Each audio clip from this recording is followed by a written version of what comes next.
அன்பார்ந்த பெரியோர்களே, தாய்மார்களே, உழைக்கும் மக்களே, வணக்கம். நான் மக்கள் அதிகார கழகம் போடி நாயக்கனூர். என் பேர் ஏடி கணேசன், தேனி மாவட்டம். அன்பார்ந்த பெரியோர்களே, இன்று சென்சி இந்த இளைஞர்கள் நீட் தேர்வு, அந்த நீட் தேர்வில் முறையீடு இருக்குது, அந்த நீட் தேர்வு தாழ்வு கசிவாகிவிட்டது என்று சொல்லி அவர்கள் நீண்ட நாளாக இதை சொல்லி போராடி கொண்டிருக்கிறார்கள், கேள்வி கேட்கிறார்கள். மத்திய கல்வித்துறை அமைச்சர் இதுக்கு பதில் சொல்ல வேண்டும் என்று கேட்கிறார்கள். அவர்கள் இதற்கு தகுந்த பதில் எதுவுமே இவர்களுக்கு சொல்லவில்லை.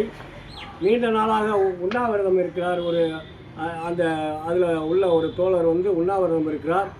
அதற்கு பல தரப்பட்ட மக்களும் எல்லாருமே, எல்லா அரசியல் கட்சிகளும் அவருக்கு ஆதரவு சொல்லிக்கிட்டு இருக்காங்க. அதுக்கு அடுத்து என்னன்னு கேட்டிங்கன்னா, நேற்று நடந்த விஷயம் அடிதடி நடந்திருக்கு. இன்றைக்கி பார்த்தீங்கன்னா பார்லிமெண்ட்டை நோக்கி இந்த இளைஞருடைய அப்பா, அம்மா, தாத்தா, பெரியவங்க அனைவருமே சேர்ந்து இதுக்கு நியாயம் கேட்கணும். பார்லிமெண்ட்டில் போகும்போது, முற்றுகையிட போகும்போது, கேள்வி கேட்க போகும்போது அவர்களை பூரா கண்ணீர் புகை கொண்டு வீசி, தண்ணீரை பீச்சி அடித்து கொடுமை பண்ணி, இன்றைக்கி அந்த மக்கள்லாம் கண் தெரியாமல், அடி வாங்க மாட்டாமல் நிறைய ரோட்டில் படுத்து கிடக்கிறாங்க. வீடியோவில் அந்த காட்சிகளை பார்க்குறோம். பார்லிமெண்ட்டில் இப்படித்தான் மோடி சர்க்கார், இன்றைக்கி பிஜேபி சர்க்கார் இந்த கொடுமையை நடத்தி கொண்டு இருக்கிறது. இதுக்கு ஒரு முற்றுப்புள்ளி வைக்கணும் என்று கேட்டால், கரப்பாம்பூச்சி என்று சொல்லி ஒரு அமைப்பு வந்து கொண்டு இருக்கிறது. மாணவர்கள் இன்றைக்கி நினைத்தால் இந்த ஆட்சியை மாற்ற அவர்களால் முடியும். அடுத்து வரக்கூடிய பார்லிமெண்ட் எலெக்ஷனில் மாற்றங்கள் நிறைய வரக்கூடிய வாய்ப்புகள் இருக்குது. பெரியவர்களே, தாய்மார்களே, இப்படிப்பட்ட இடங்களில் ஆளுங்கட்சிக்காரர்கள் அதற்கு தீர்வு காண வேண்டும். தீர்வு காணுவதில்லை. மக்களை அடித்து நொறுக்கி அடுத்த நாட்டோடு ஏதோ போர் தொடுப்பது மாதிரி, விமான குண்டுகளை வீசுவது மாதிரி இன்றைக்கு மக்களை அடித்து விரட்டி கொண்டு இருக்கிறார்கள். அந்த காட்சியை வீடியோவில் நாங்கள் பார்த்து கொண்டு இருக்கிறோம்.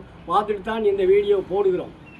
அடுத்து இதே மாதிரி தான் டெல்லியில் விவசாயிகள் போராடினார்கள். அந்த போராட்டத்தில் இந்த பிஜேபி மந்திரிகள்லாம் சேர்ந்து, மந்திரி மகள்லாம் சேர்ந்து விவசாயிகளை வண்டியை விட்டு அவங்கெல்லாம் அடித்து நிறையா பேரை கொலையை அத்துட்டாங்க. நிறையா பேரை அடித்து விரட்டினாங்க. அப்படியே விவசாயிகளை இன்றைக்கி குடும்பம் பண்ணுறது, இந்த நாட்டு மக்களுக்கு என்ன விளைவுகளை உண்டாக்குறது. அவங்க ஒரே நோக்கம், எல்லாம் ஒரே நாடு, ஒரே தீர்வு. பிஜேபி தான் ஆள வேண்டும், இந்த நாட்டில் யாரும் வரக்கூடாது, இந்து மதம் தான் வர வேண்டும், இந்துக்கள் தான் வாழ வேண்டும், வேறு மதத்தவர்கள் இந்த நாட்டில் இருக்கக்கூடாது என்று ஒரே சிந்தனையோடு இன்றைக்கு இந்த மோடி சர்க்கார் இன்றைக்கி அதே சிந்தனையில் செய்து கொண்டிருக்கிறார். இந்த போக்கு இருந்தால் இந்த நாட்டில் அடுத்த தலைமுறை மாறி வந்துவிடும் என்பதற்காக இதை கண்டித்து இந்த மாணவர்களுக்கு ஆதரவாக மக்கள் அதிகார கழகம் நாங்கள் இன்றைக்கி இந்த பேட்டியை கொடுத்து கொண்டிருக்கோம். மாணவர்களுடைய போராட்டம் வெற்றியடையட்டும். வாழ்த்துக்கள், வாழ்த்துக்கள், வாழ்த்துக்கள். சூப்பர்.